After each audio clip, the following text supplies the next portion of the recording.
Hey there and welcome. So today we're going to tackle one of the tarot's most misunderstood cards, the Five of Cups. This is a card that gets a really bad rap, often seen as just pure sadness, but as we're about to discover, there's a really powerful message of hope hiding in plain sight. Just think about it for a second. What if the saddest card in the whole deck, the one that shows up when we're feeling totally heartbroken, is actually the one with the most important lesson for us? That's the big question we're digging into today. All right, so first things first, let's just get it out there. This card has a heavy reputation, and for good reason. It's known as the card of heartbreak because it shows up for those moments in life that really, truly test our spirit and knock the wind out of us. So when you boil it all down, what this card is really about is focus. Where are you putting your energy?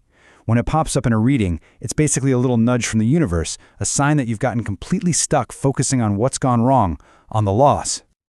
And wow, just look at this list. It really paints a picture, doesn't it? Sadness, grief, regret, heartbreak, isolation. Yeah, it's pretty much all the heavy stuff we carry around. It's like our emotional baggage made visible, right there on a card for us to see. Let's just sit with that for a moment. You are focusing on the negative. This is the key diagnosis the card is giving you. It's not just that something painful happened. We all go through that. It's that your vision has gotten so narrow that the pain is the only thing you can see. It's like tunnel vision for sadness. And you can see how this plays out in all the different parts of our lives, right? When it comes to love, maybe you just can't get over a past relationship. Career-wise, it could be a sudden job loss or a business that just didn't make it. And with money, it's a big red flag for a serious loss. But do you see the pattern? No matter the situation, it's all about being fixated on what's gone. Okay, but here's where things get really interesting. This is the pivot. This card is not just about doom and gloom. It actually has this incredible message of hope. It's just, hidden in plain sight. So if you picture the classic card, right? You've got this figure, all cloaked up, head down, just radiating sorrow. Their entire body language is about grief. And what are they staring at? These three cups that have been knocked over. In that moment, all that matters is what's been spilled, what's been lost. And this right here is the absolute core of the lesson. Because they're so laser-focused on that loss, they're completely blind to everything else that's going on around them. They're missing the bigger picture. Because just behind them are two full cups completely untouched and upright. And that one little detail? Well, it changes everything. See? There's still something left. It's not a total loss. There are still blessings, opportunities, potential, right there. Hope isn't gone. It's just being ignored. All the figure has to do is choose to turn around. And that quote just nails it, doesn't it? Hope is all about perspective. It's a choice. It's not about pretending you're not hurt.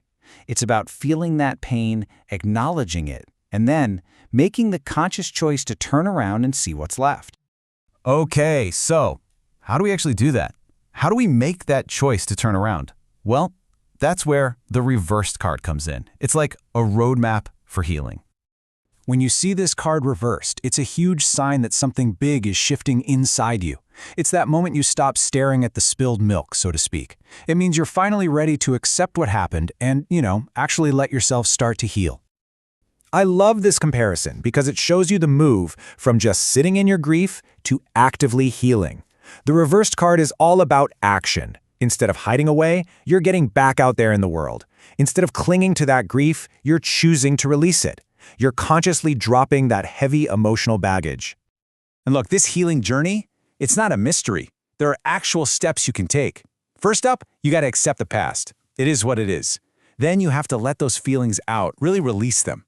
Third, reach out. Stop isolating and connect with people. And last, but this one is huge, forgiveness. Forgiving others, and maybe even harder, forgiving yourself. And what happens when you do this work?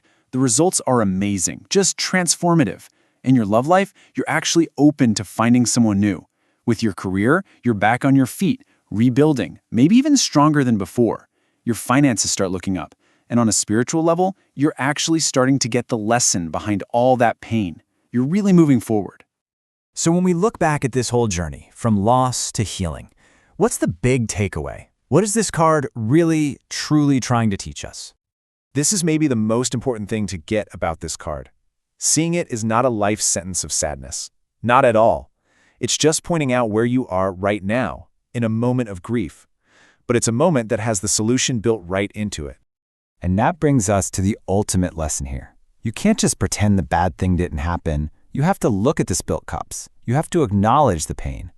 But it's by facing that loss, by truly letting yourself feel it, that you give yourself the power to finally turn around and see the 2 full cups that have been waiting for you the whole time.